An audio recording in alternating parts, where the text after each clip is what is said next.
Alrighty, good afternoon, folks. Welcome to Smudcast number 764.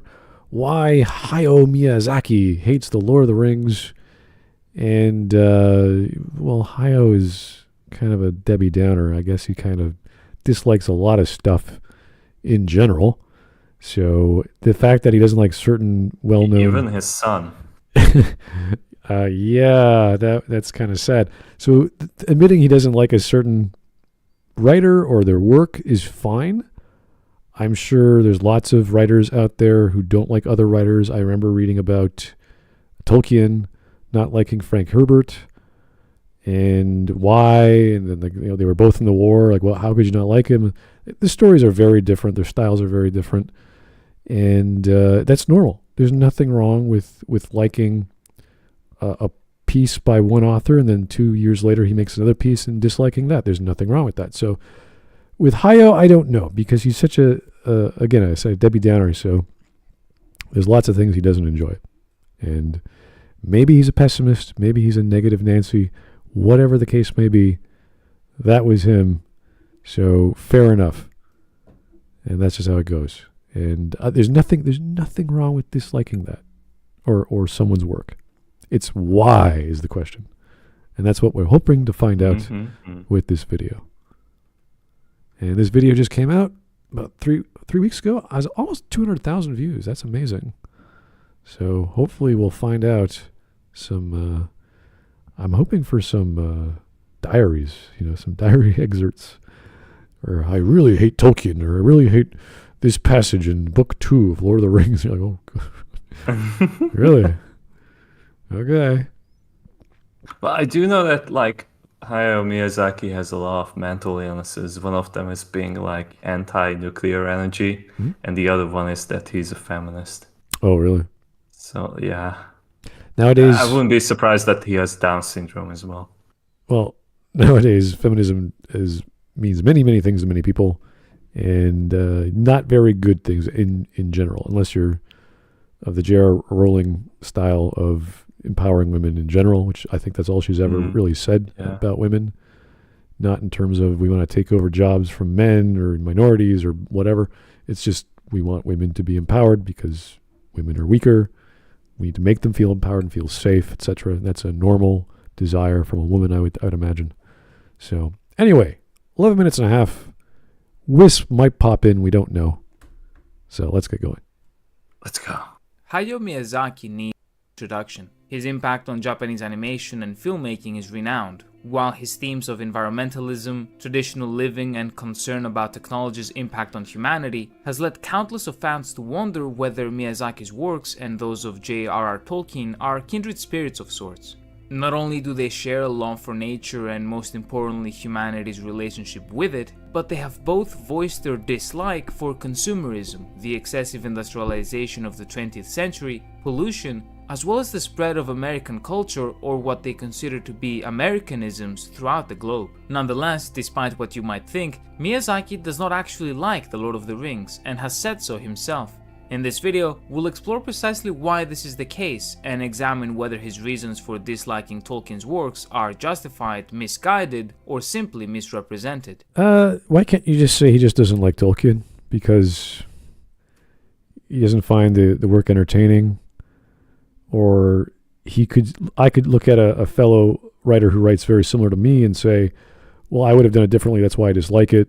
Or you chose a lesser path of conflict, I would have gone for a higher conflict. There's all kinds of reasons to dislike a thing that you know of or you know the themes of very well. So that's also, I would say, is fine. And even if you disagree with his opinions, it's his professional take on something, unless he is like, Tolkien's a poo-poo head or something stupid. Like, that would be really ridiculous. So I don't think we're going to get that from Miyazaki, though. Well, actually, I have read into that interview that this is based on, because I think this article is from a few years ago. So basically, Miyazaki was criticizing the Peter Jackson adaptation of Lord of the Rings. So he's not directly criticizing Lord of the Rings itself, which is the book. So from his approach, he thinks the orcs are representing the minorities And the heroes are basically just white people against the orcs. So I can't believe that because that's exactly what he was saying, though. okay, because everyone, I'm hoping it's a mistranslation. yeah, everyone pretty much looks at the films of Lord of the Rings trilogy and says, "What a great adaptation! Yes, you had to cut stuff out. Yes, a lot was removed and changed to make the movie work." It still stands as the best adaptation of any fantasy novel. And I'm glad they exist because people will take books that are popular and say, "How can we make this into a game? How can we make this in a movie? How can we make this into anything?" And that's going to happen. And to see that done on such a high level of detail and care that we saw with the 3 films, we're never going to see again unless, I don't know, we take, like we're looking at the, I think, is it Netflix or Amazon has the, was it not the Culture series, Asimov's Foundation series, I believe is made into a series. I haven't watched it for many reasons, but I don't think we're going to get that level of attention to detail as we did with the films for Tolkien. It takes a certain group of people to appreciate the work, and we saw the behind the scenes. There's like 12 people or so that were all involved in getting details right, getting the lore right. Like, this is stuff you don't see anymore because of what's happening with things being reintroduced, with Star Trek constantly reinventing itself, Star Wars, God knows what direction it's going. So to see an actual adaptation which is faithful is amazing. And we don't need to talk about Game of Thrones adaptation. That was that has been long going off the rails. Yeah, so you can tell when things are not as sophisticated or not as truthful to the original source. He has been critical of Hollywood for decades now, and it is no surprise to those that know his work that he dislikes the type of cinema that it produces. At worst, a type of cinema that pushes an American agenda, and at best, a culture that is contradictory to the society that Miyazaki views as ideal. I'm kind of curious what he thinks of as an American agenda. Like, what is that in relation to film? Are you talking about freedom? Yeah, is it like superhero comics? That's pretty American. Is that? I mean, I wouldn't say it's high art or anything worth keeping a concern over. It's like, comic book into a movie. Whoop-de-doo. Good for Hollywood. Or is it like one of those films that came out about the child trafficking trade that came? Was it a few months ago? Almost a year ago. Sound of Freedom. What was it called? Something like that. Yeah, that's the one. Like that, I guess you can call it pro-American, but it's almost like a documentary with drama. So there's certain films that need to be made, and documentaries are, I guess, would be considered that. I'm trying to think of like pro-American films that are just stupid, like, but they're stupid fun. Like, it's not, you're not hurting anyone. Like Independence Day or Transformers, or they're just dumb, and that's fine. So I don't know. Was born during the height of the Japanese Empire during the Second World War, an empire that had completely transformed the face of Japan through the influence of the West, changing not only the landscape but also the very heart of the traditional Japanese culture and way of life. This trend not only continued even after the war, but it spread at an even faster pace, and the country's newly forced openness to the United States and the massive economic growth of the middle to late 20th century led to a seismic shift in Japanese society. Although on opposite sides of the Second World War and with a very different background and beliefs, Tolkien was very similarly concerned about the future of humanity and especially of Britain and its culture. Okay, well, let's just pause there, because if it wasn't for all the events of World War II, Japan would not be one of the top 5 largest economies in the world. They really stepped up their game because they realized, oh, we're not expanding anymore. What do? Well, we focus on production. We focus on industry and revolutionizing technology, and that's what we get. And if you guys ever go traveling, I think Japan is one of the places everyone should go, because the people there, the culture there, the cities, the diversity there is amazing. and you'll probably want to, if you ever could work there, you'll probably want to stay. It is, I'm not saying that the price of the yen is very strong, but their economy is doing relatively well if you're in the top 5, and you're going to get some of the most amazing services and the friendliest place to live, one of the safest places to live as well. So it's an amazing place. My brother's actually we're coming over for dinner for Easter tomorrow. I haven't seen him since he returned last week from Japan, but every time he comes back, he has like hundreds of photos. Oh, he's living there right now? No. He goes at least once a year on vacation to Japan, and usually what he does is he also travels to Hong Kong for his wife's family, and sometimes they skip in China and whatever, but always to Japan every year. And the stuff he brings back the whiskeys you can't get in Canada and all kinds of paraphernalia, games that he bought. I remember when the first time he bought like all these games that you couldn't play because they're region locked. Like, what do you? Yeah, they are. Why did you do that? Didn't you think about it? And all this like he went to the Squaresoft store and the Squaresoft cafe and all these other fun little places. It is Squaresoft's cafe. It's amazing. Like, it's so much fun there. It's so nice. It's so clean. And then you have the actual cities, which are tourist locations like Kyoto, and I think this year he went north as opposed to, he always used to go south, but now he's gone north. So I don't know what's. Isn't like Osaka? Wait, that's to the south. Yeah, it's usually the southern part or southeast, where the bathing culture is there. It's such an amazing place, and if you go to Tokyo, it's even crazier. Like every block, I know I talk about downtown Toronto, like every street has like, the fashion district, the business district, the entertainment district. In Japan, it's like every block is like the 70s, the architecture, and then the next block is like the 80s, and it's wild. It's crazy. They got amusement parks for kids that you've never of shows you've never heard of that are crazy popular, like Hello Kitty or Onpon Man. So it's such a treat, not only for families but just to go yourself and experience it. Anyway, as well as the loss of mankind's connection to nature. In The Lord of the Rings, the themes of Tolkien's environmentalism are felt throughout the trilogy, whether that be through the life and character he gives to the trees and the forest, his way of writing itself, or even how he emphasizes the environment's importance by showing its destruction at the hands of Saruman and Sauron, an act of evil committed by, in Sauron's case at the very least, evil incarnate. In his own medium, Miyazaki uses his movies to showcase the importance of nature, and most importantly, how it makes up an absolutely essential part of the spiritual existence of each and every one of us. This is done in a variety of ways, whether that be through the animation itself, nature being embodied in certain characters, or it feeling like a living and breathing organism, which in a way it is. Nature for Miyazaki is not a simple background. It is not the ground on which characters lay, nor is it the trees that fill the screen. It isn't just a pretty green color in the movie theater.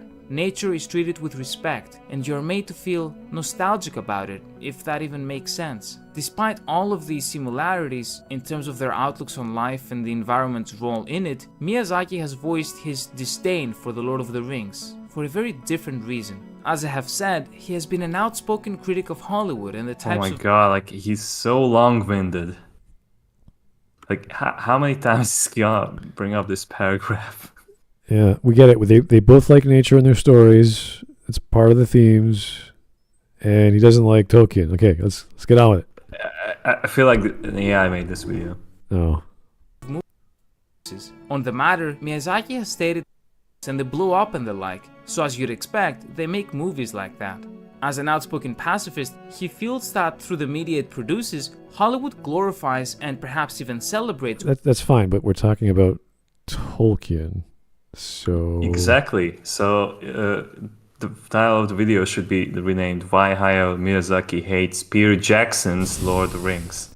Even that, I can't think of too many things blowing up in Peter Jackson's Lord of the Rings. Helm's Deep, the gate, and that's about it. I know, but even like I'm trying to compare this to, like, Tolkien dislikes Frank Herbert, and if you read any of Dune as well as Tolkien, they don't have very many action scenes. because they skip over the action scenes. Like that's what stuck out for me in this new adaptation of Dune. I don't know if you have seen that. no, but even in the books that I remember, there's not like it's always in the background. It's always just a few pages, like maybe like one page, like what is gonna happening. Like we don't actually see like how we can't really like read too much on those details. Like when Paul decides to raid Arrakis, I believe, yeah, or Arrakeen. That's the city's name. It just happens, and after a few pages, he happens to be in front of the Emperor himself. Yeah, and you read about He just got there. You read about the Sardaukar. They're pretty much child soldiers. They're raised from birth to be these warriors of death. Like they're so powerful, and the only thing that can stop them are the fanatical Fremen. And he's like, holy shit, this is like pretty serious. Like, what would happen if they fight? And it's like, yeah, they fight, and it's just the thing in the background, and you're like, oh, okay, I guess that's a passage of time that occurred while Paul was storming the palace or whatever. So it's like it's always off the side. Yes, there are some fight scenes. Yes, there is some war scenes, but they're very brief. And it's not only in Herbert, but also in Tolkien. Tolkien has the Balrog, which is a very famous fight scene. There's a few scuffles of war. I think the Ghosts was one of them. And a lot with the Orcs. The Witch King. I think the Witch King fight was very well detailed. Yeah. So was the Spider. Yeah, but they don't like actually writing that because they write so much about everything else, describing the world and the politics and all the characters and their connections with each other. And this is why... Like Sam's inner monologue when he believes that maybe Frodo has fallen. Like he's dead. Right, sure. Right. There's entire... That was like 20 pages. There's entire chapters dedicated to like one character, and then in between that there's music, and then there's poetry, and then there's cooking, and it's just there's so much to go through. And you look at their styles, you're like, here, if you read Tolkien, you can go through Herbert, no problem. The problem is with Herbert, Tolkien is like, this is good, this is evil. With Herbert's like, well, the Bene Gesserit aren't exactly good, but they're really evil at certain places. And then the Atreides are mostly good, but, Jessica's a Bene Gesserit, so that she's influencing everyone. Like, there's all these gray people, like the Harkonnen are mostly bad, but, they're just like another house of any other. They're all evil. They're all gray in general. So there's no decidedly classic heroic character outside of Paul in the first book. And then once you get to Messiah, then the ideas come a lot clearer to Herbert. So it's like, oh, now we have the other Bene. It's like we have the Bene Gesserit, which are the females. Then we have the Bene Triathalu or whatever they're called, the male version of them. Telexu. Yeah, I can't ever pronounce that word. And Telexu something who makes these machines. Yeah, or like half human, half machine. The not the golems. They're called They're basically golems, but yeah. Golems, yeah. Yeah, it's and they're all they're also manipulative behind, but they're not as crazy as the women. And there's so many interesting things.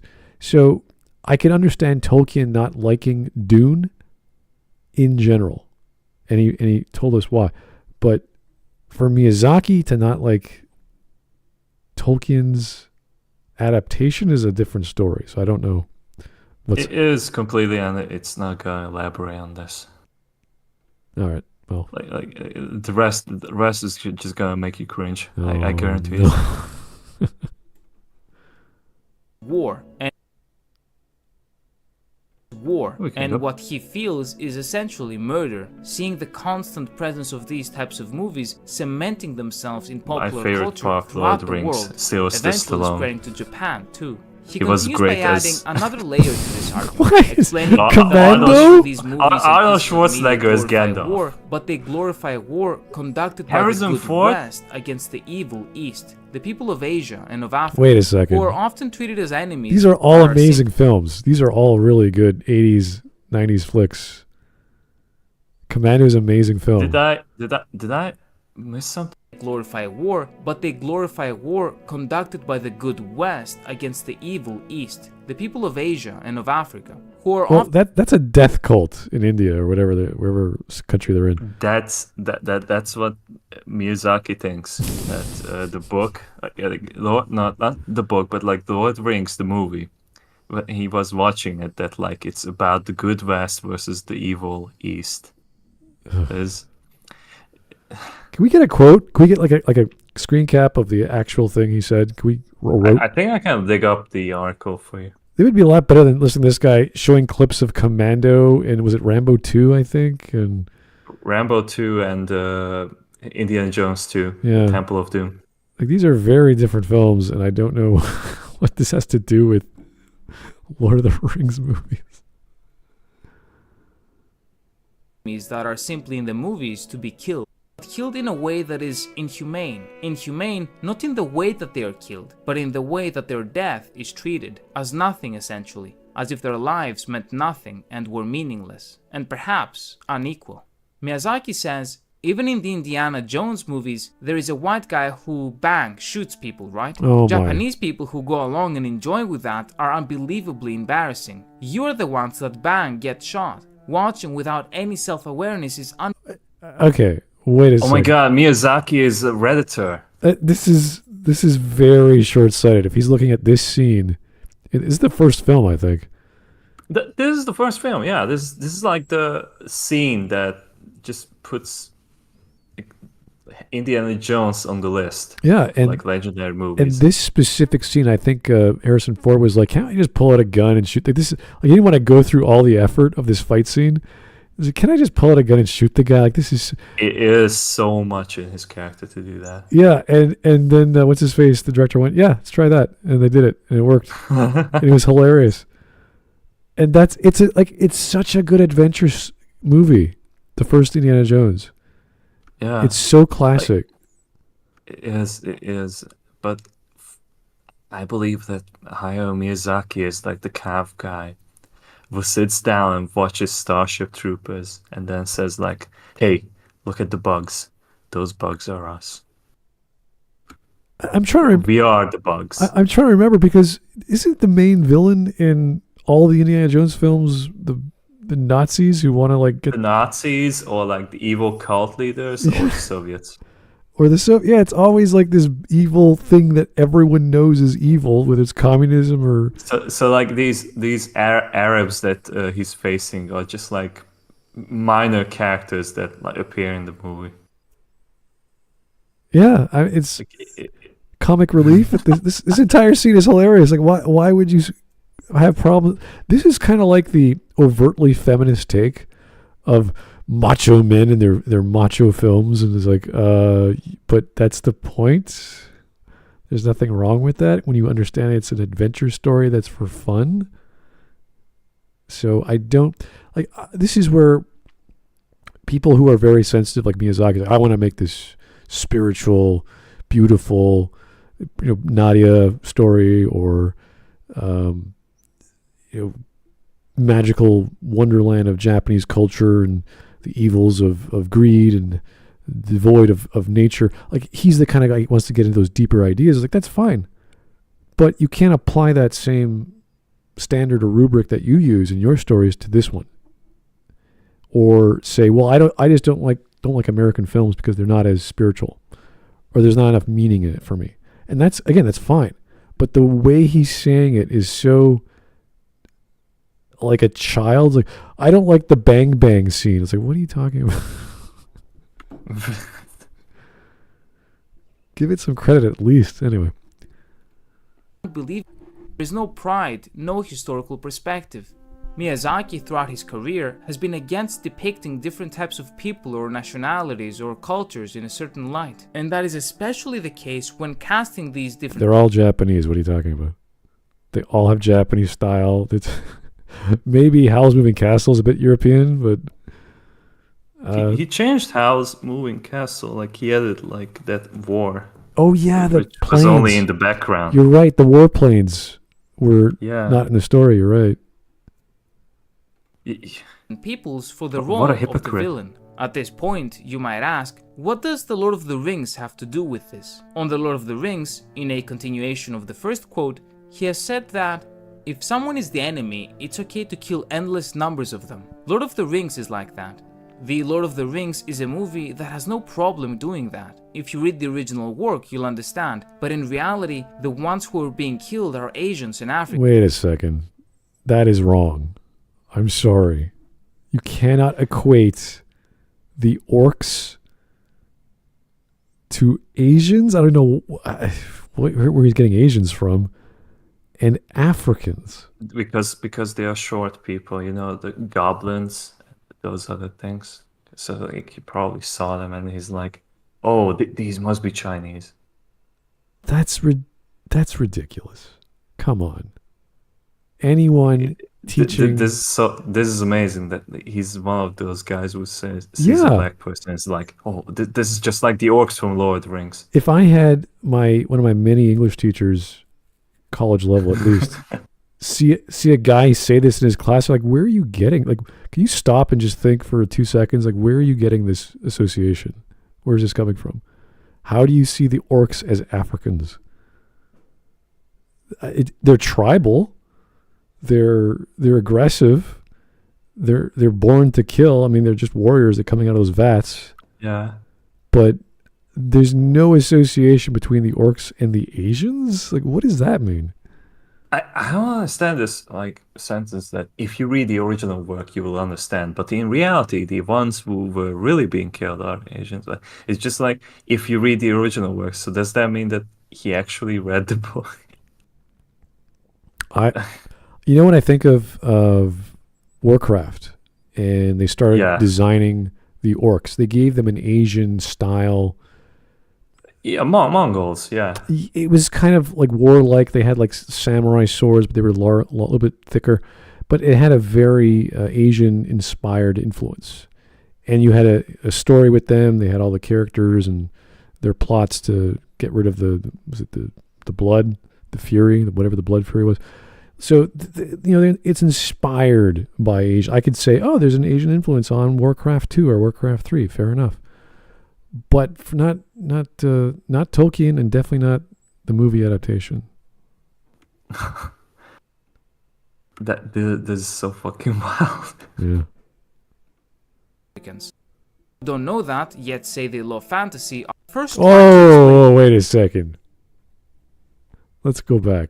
You'll understand. But in reality, the ones who are being killed are Asians and Africans. Those who don't know that, yet say they love fantasy, are idiots? Are you crazy? So maybe he doesn't know that Tolkien kind of made fantasy. You cannot insult an entire group of people because they don't know that the orcs are Asians and Africans. What are you talking about, you crazy old man? Where can someone please tell me how the orcs are Asians and Africans, and if you love fantasy, you're an idiot and don't get that? That is so insulting. Because they are slaves to a Dark Lord. That's it's one thing to say, the symbolism of the orcs is really about Eastern Europe and their control of the African slave trade. And you're like, okay, that's a bit whatever, but that's your opinion. And if you don't get that, if you don't like fantasy, you're an idiot. It's like, okay, well, dude, you didn't have to go that far. He has to be one of the most insufferable people ever. Like, can you imagine sitting next to this guy? He's like, if you don't like Star Trek, you're an idiot. It's like, what? What are you talking about? If you don't understand that Star Trek is actually a communist utopia, then you're kind of retarded. Well, that's a little bit too on the nose with some certain people we've covered. So I know. I feel we can make Steve Shiles a spirit animal for this podcast. That's how crazy. There's Steven Seagal, who's like in his own planet. Steve Shiles is his own universe. He's like, yeah, this universe only involves liberals. They're like, what? What are you talking about? Anyway. Say they love fantasy are idiots. His argument.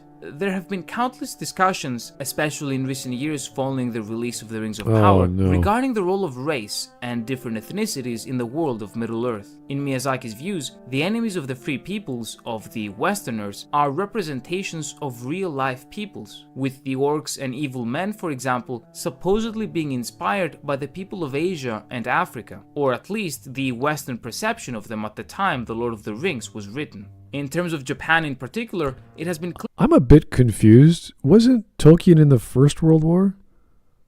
He was serving in the First World War, and in the Second, like, he was staying in England as someone who was working with communications. Okay, because but his sons were in the Second World War. Okay, all right. I do know that Herbert was in the Second World War as a photographer in the Navy, but he didn't actually do any combat. I don't think Tolkien had any experience fighting the Chinese. No, he was in the trenches. in he Europe. he had the worst job in the war. How would he have developed a hatred for the East? Like, where did Japan come into the World Wars? World War One, rather. I think, like, this is kind of respect. Like, I think you hit the nail on the head with the feminist comparison, because he's a Japanese person who watches a work that was deeply inspired by English mythology and religion as well, and he just doesn't get it. That, like, that kind of perspective that those people were doing while they were working on that product was not related to Asia at all. Like, I can't really see any kind of influence of Asian literature inside of The Lord of the Rings. I mean, you'd have to go through Tolkien's notes and say, where did you get your ideas? And he's a guy who's studied language so well. But it's possible? Like, it's in the books that the orcs and these goblins, they are corruptions that the Dark Lord uses. Like, they are corrupted elves, right? And the elves are white people. If we were going by Hayao Miyazaki's logic. Okay, I was thinking along the lines of the theme of technology bad, nature good. Like, all the heroes are fighting for nature, and they have like the spirits on their side, and all the bad stuff is all weapons of war, like the trebuchets and the orc pits and all the like those crazy suicide bomber guy. Like, it's all just ridiculous techno stuff. And that's what Miyazaki is also uses in his stories as well. All the nature stuff is healthy and good, and all the technology, especially in he put bomber planes for whatever reason in his Howl's Moving Castle adaptation. So they seem very similar, and I'm just like, dude, you are totally misrepresenting the orcs in Tolkien's adaptation, let alone Tolkien's works. Wow, that's a wild take from a guy who should know better. Claimed by the orcs specifically, for example, were inspired by the wartime depictions of the Japanese themselves during the 1940s, which is an opinion that Miyazaki seemingly shares. Some, on the other hand, have given emphasis to the general West versus East themes of Tolkien's works, in which the former represents the forces of good, while the latter those of evil and corruption. Other claims made against the work also concern, for example, the purity of Númenórean blood being lost by the intermixing with the barbarians of Middle-earth, with the long lives of their descendants being... But, like, that doesn't make any sense, because the theme of Lord of the Rings is that, like, they have to come together to fight evil. Like, there's the kind of depiction that you get from Lord of the Rings is just, like, so beautiful, because, like, that is so true to our real world as well. Like, we are separate countries, but in the time of need, we need to work together against the problem. And obviously, like, the people of Númenor and the Middle-earth are not liking each other. And they had to wait for Aragorn to unite them together against the common enemy. Yeah, and the whole concept of the Fellowship is a bunch of people that come from every part of the world. They just can't agree with anything. It's, No one wants to. first movie is literally about them not agreeing with any decision that they are making, not even like on the road. Yeah, and no one wants the ring. And there's like one guy, the Who has purest. to sacrifice himself. Yeah, he's like, I'm going to be the ring bearer. Don't worry. I just need help. It's like, okay, we're going to help you. And that's what ends up happening. So it's like, great. Everyone's seeing a common enemy, a bigger threat than themselves. And they agree. And they say, we're going to do this mission, this clandestine mission with all of us. Then we get separated and things happen. And then we got an adventure story going. That's great. Yeah. And let's make the villain black. Oh no, that means he's African. Oh dear. How can you come to that conclusion? No, they're Asian. They're Asian and mind-boggling. African. It's the wartime depiction of Japanese. Oh god. Anyway, here's Barry M. Cockiner. All right, thank you, Barry. I'll answer the title for you guys because Miyazaki is a commie retard who thinks it's an allegory for World War II and jingoistic war propaganda endorsing the war in Iraq. The war in Iraq? When was Lord of the Rings released? The Lord of the Rings began releasing in 2001 through 2003. Those are the movies. The book came out in 1954. 54, yes. I'm trying to remember what the Americans were doing in the Middle East during that time. Was it did they install the Shah in the 50s or the 60s? I can't recall. It's just like you got to be, and if that were the case, he would reference that. He'd say, "Well, this is no difference than Tolkien being influenced by American jingoism or American expansionism in the Middle East." Even so, but like the Hobbit book was released in 1937. Right. That is just, again, how come like it has goblins in it?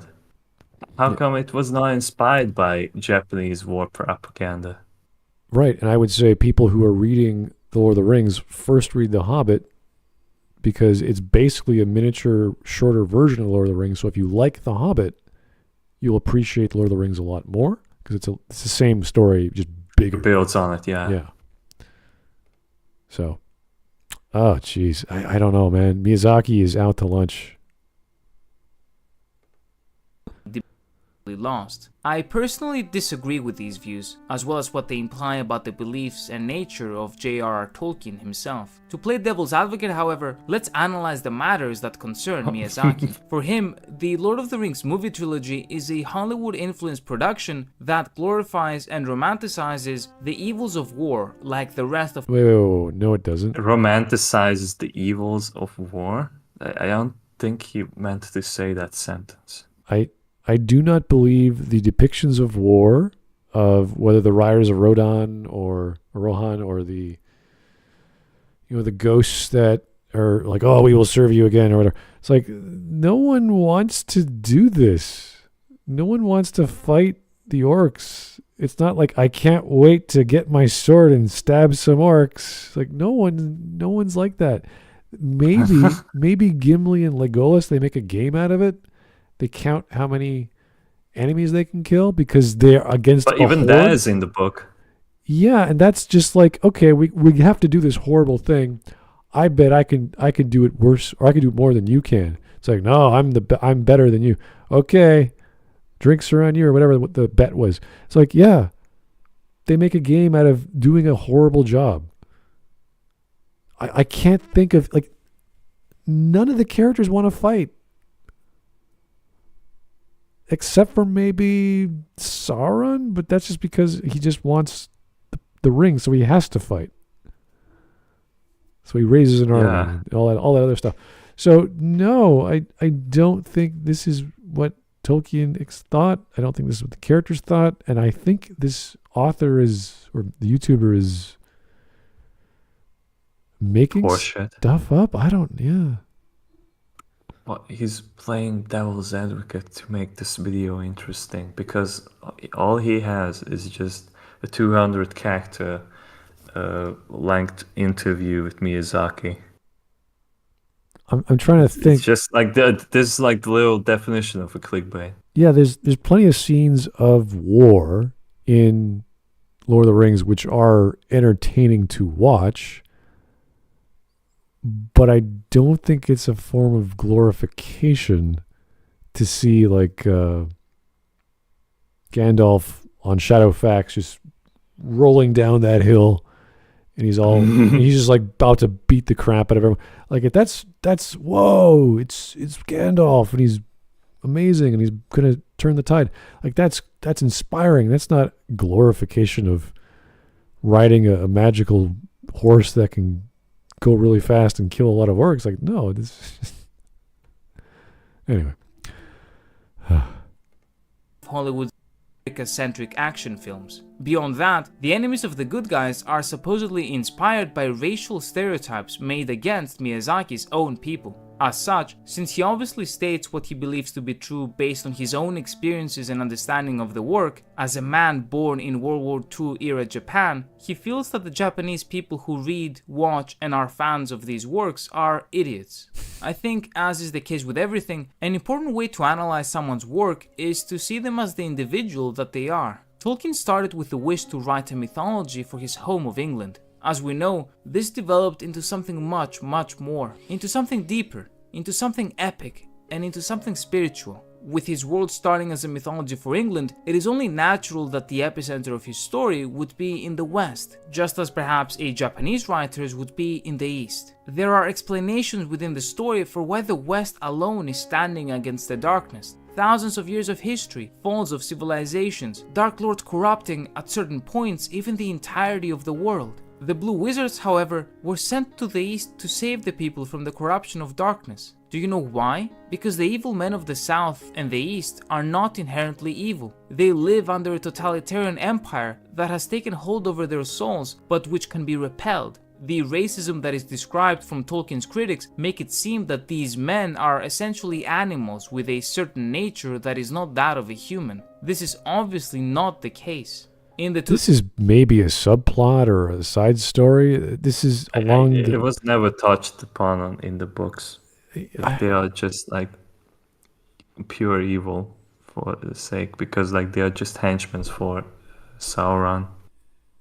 Yeah, I can't remember any specific thing that happens in the books with those characters or with those groups. Maybe the Silmarillions explains this. I'm trying to remember. It's been a while. He might have a point there, but it's like this is so minor to even bring this up, and we all know it's about the influence of the rings anyway. Yeah. So, I mean, who cares? It's the same theme, same reason. The men were jealous with envy over the power that the one ring wielder was holding. It's like, oh, okay, that's the whole point. That's the whole problem. Great. We have to get rid of this thing. Here's an historical example of it ruining an entire civilization. Okay, great. Towers, Tolkien writes, "It was Sam's first view of a battle of men against men, and he did not like it much. He was glad that he could not see the dead face. He wondered what the man's name was and where he came from, and if he was really evil of heart, or what lies or threats had led him on the long march from his home, and if he would rather have stayed there in peace." From this one quote, you can obviously see not only the intent of the author, but also his view on the people that he is writing about. These men have been turned to evil, yes, by an unrelenting force of hate, and yet they are still people. They are sons, they are husbands, they are brothers. They have mothers waiting for them back home. The Tolkien who wrote this passage is the very same Tolkien that adamantly opposed apartheid in South Africa, even before it was fashionable, that opposed the wartime depiction of the German people as savages, even though he suffered immensely because of them during the First World War, and his beloved son during the Second. And the very same Tolkien that stood up to the Nazis and their anti-Jewish laws, costing him the German market for The Hobbit. This is who Tolkien was. In countless ways, he was against the prominent opinions of his days, despite certain things finding their way through that could be described as not being in line with our modern society. Still, to paint his works as something whose foundations rely entirely on racism, eugenics, and moral geography is not, at least in my opinion, accurate to the nature of The Lord of the Rings. But it's not just your opinion, it's completely unrelated. I was going to ask what the heck moral geography is, and I'm assuming that has to do with war and taking over lands. That, the Colonialism. like Mordor is over there. That's the bad place. And Numenor has colonized Middle-earth. They are the Americans of Lord of the Rings. I mean, when you have a mountain called Mount Doom, it's like, I think it would be a nice place to, set up shop and maybe set up shop. have a family. Have some vacations. Yeah. Climate change ain't gonna touch that place. Might be a good tourist spot. Who knows? Yeah. The hot springs of... Hot springs of Mount Doom. There is complexity to the story. After all, it was not the orcs or an Easterling that were consumed by pride, the cardinal sin, and refused to cast the ring into the fire. It was Isildur and Frodo. It was Boromir that attacked the ring bearer. What? Isildur didn't cast the ring in fire. I think that's the whole point. I think he's referring to the people who didn't do it. That it was greed or desire for power. But at that point, they were so corrupted that it didn't they weren't in control of their minds anyway. Oh, all right. My bad. This guy is just so monotone. His tone, his voice is just I'm almost falling asleep. Yeah, I mean, this is fine. It's not wrong. It's just the way he's showing scenes is so he's panning the images, and you're just like, what? What's that? It's purposely trying to extend the video more than it has to be.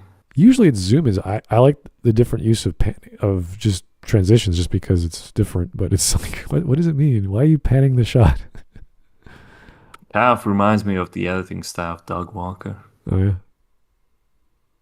It was Denethor that lost his faith and his purpose, and it was Wormtongue that did so many unspeakable deeds and turned the life of Eowyn into a waking nightmare. It was Numenor and the Númenóreans, the supposed means with which Tolkien passed messages of racial superiority and eugenics, that became the most evil and that fell the hardest. And it was in the Kinstrife, Gondor's brutal civil war, that the villain turned out to be the Númenórean purist who refused to bow down to the half-barbarian heir, who eventually managed to reclaim his birthright and become King of Gondor. And lastly, it was the hobbits, the supposedly most inferior creatures of all, the weakest and most looked down upon race that performed the impossible and saved the world. Perhaps from the movies alone, one could get certain ideas that, especially if they're looking for them, could be viewed as problematic. The nuance, however, and knowledge of both the man and his writings tell us that the opposite is actually the case. And going back to the original premise of the video, the opinions of Mr. Miyazaki are understandable from his own viewpoint, especially if he has not personally delved into the world of Middle-earth. Wait, no, you if he got that all from the movies, he's still way off to see the orcs as the East and the Fellowship as the West. That's insane.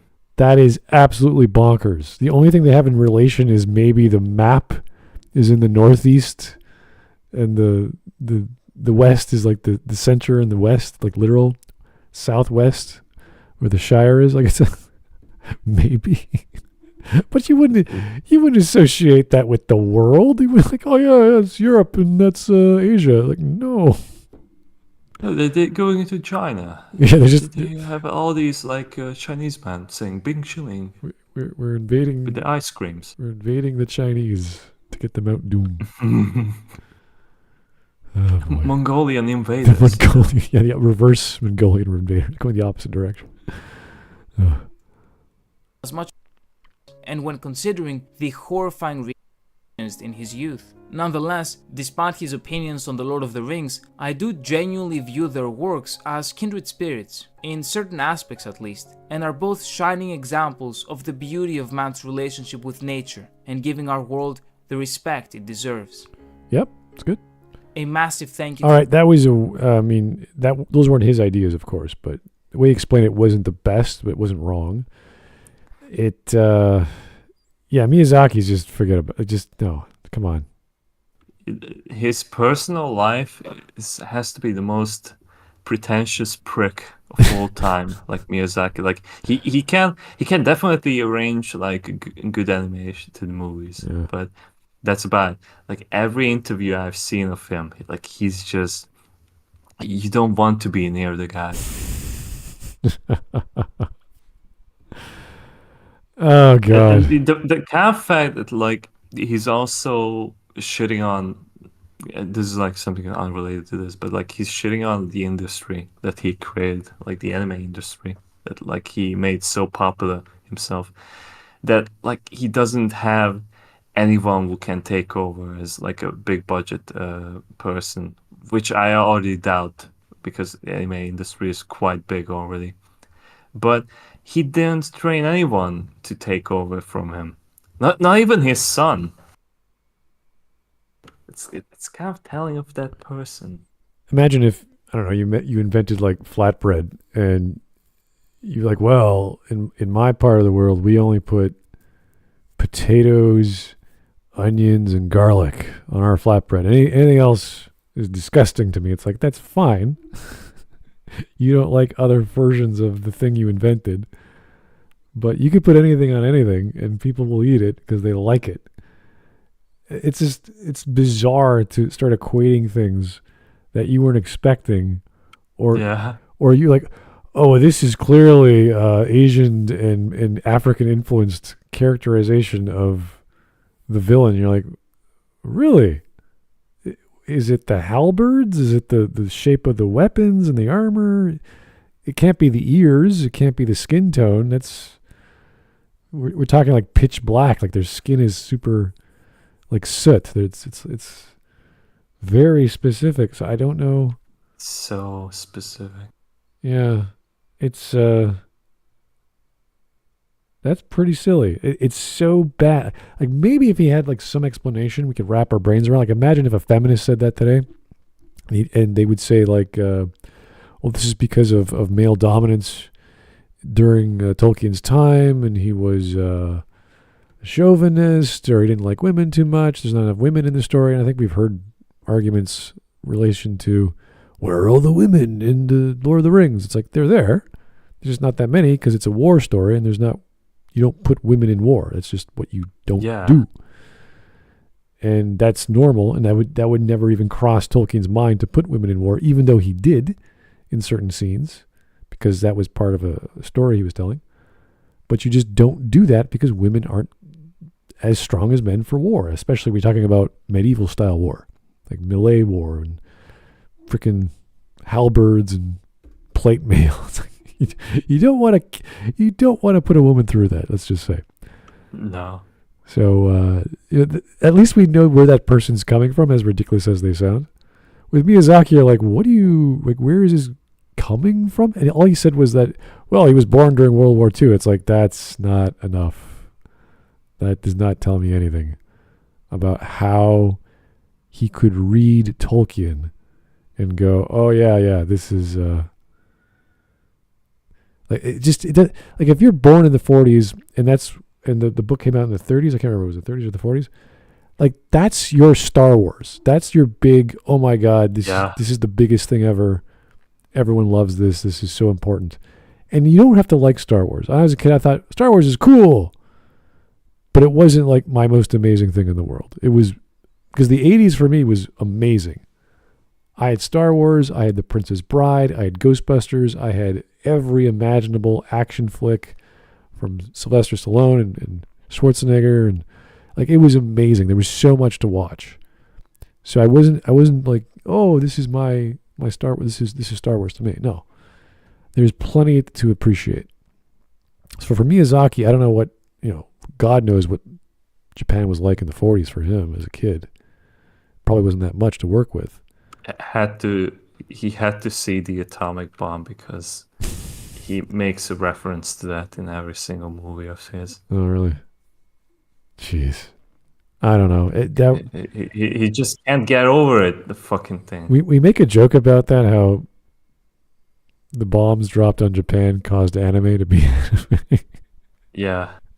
I don't think that's because of Miyazaki, though. I don't think that's because of... But, like I can't believe I'm saying this, but I much prefer like Tomino, the Gundam guy, Yeah. instead of like this dude, because at least like he has a positive outlook for the future. Miyazaki is just like the most like pessimistic like creature that Japan has. Like if he didn't make like all these like hardcore well animated movies, like nobody would give a shit. That might explain why he was so good at making those animes as colorful and cheerful and beautiful as they were, because he had this dread of existence that he's been carrying with him. He has to like, I want to do something about this pain inside of me, and I gotta do the opposite. I gotta do something positive. So he makes these cute, awesome stories that are dramatic and meaningful to him in a certain way. Just to every minute of his life, he has Linkin Park in the background. Just suffering, just constant dread. Crawling in my skin. All right, we gotta have some memes. Every video I have seen of him, he's smoking. Oh yeah, he's smoking some cigarettes. Oh dear. All right. Well, let's see. We got some memes here. None. Oh wow, I'm on March the 25th. What happened? Oh my god. Lightning. That's lightning from Kingdom Hearts. Oh my god. What happened? I'm not a fan of her games, but oh my god, that looks ridiculous. More Kingdom Hearts. The ring is mine. Before I was breaking balls, now you're beginning to worry me. What? What? Oh, that's his version of Sam. Okay, I get it. What do we got here? Fans of anime and manga are worthless. Oh my god, Miyazaki. You cannot be that short-sighted. That's like saying my fans. That's like Alan Moore nonsense. Like he's bashing his own. Yeah, he is the Alan Moore of Japan. Oh dear. That makes so much sense. It's like, oh, this is for right-wing nationalists, and they're not real men or something. Oh God, give it a break. Why can't you understand that Rorschach is actually just like making fun of you people? If you would accept that like 10 million people had to die, we would have world peace. Oh God. Harry Truman drove his diesel truck up to the White House lawn. Damn, I love being white, he said, punching a black child as he climbed down. Okay, I'm not going to read this, but I think we know where that's going. Yes. Oh dear. All right, last one. The prize at the carnival. Me and the homie after using it wrong. Okay. Lord of the Rings and everything is the same except Gollum is played by Steve-O? Why? Why would... Is he the Jackass guy, right? Yes, he is the Jackass that guy. Crazy voice and... Yeah, okay. Sounds like he swallowed like a gallon of like pure alcohol. It's just like... He had to fuck up his voice recently. Well, I know he's been without drugs or alcohol for like 15, 16 years. Like he's been very serious about that. I remember listening to him. He has his own podcast where That's amazing. Yeah, he's in like a Winnebago or something, and he films in there. So he's got like this tight little setup, and it's kind of cute. So yeah. He travels. He goes to where like it's really nice of him to go somewhere with the person to them as opposed to them traveling to him. I thought that was kind of nice. And he seems like a nice guy. He was on Rogan before, so. Oh yeah, I remember that one. Yeah. Anyway, go watch. I really do feel like watching Lord of the Rings now, just to. Even more reasons. Just to like, oh yeah, that was a really good series. I really want to see that again. It's kind of like when you're just flipping the channels and the original Star Wars pops in. And you're like, oh wow, it's like episode 4. Oh my god. Yeah, the best one. I gotta watch it. And you just same at like Christmas time. Like I don't know, people watch. Well, not me, but my neighbors who are religious. They like the Sound of Music. They gotta watch Sound of Music every year. It's a tradition. Right next to Home Alone. Oh yeah, Die Hard, Home Alone. That the Home Alone and Die Hard. Those are the two movies that Christmas films. every single TV channel play. Yeah. Oh dear. I like the crazy random Star Trek marathons, just randomly. Yeah, I miss those. They like Enterprise. They got Enterprise marathon. Okay, let's watch that. Don't remember a thing. It's like, oh, this is awesome. Where'd this come from? I never watched this thing.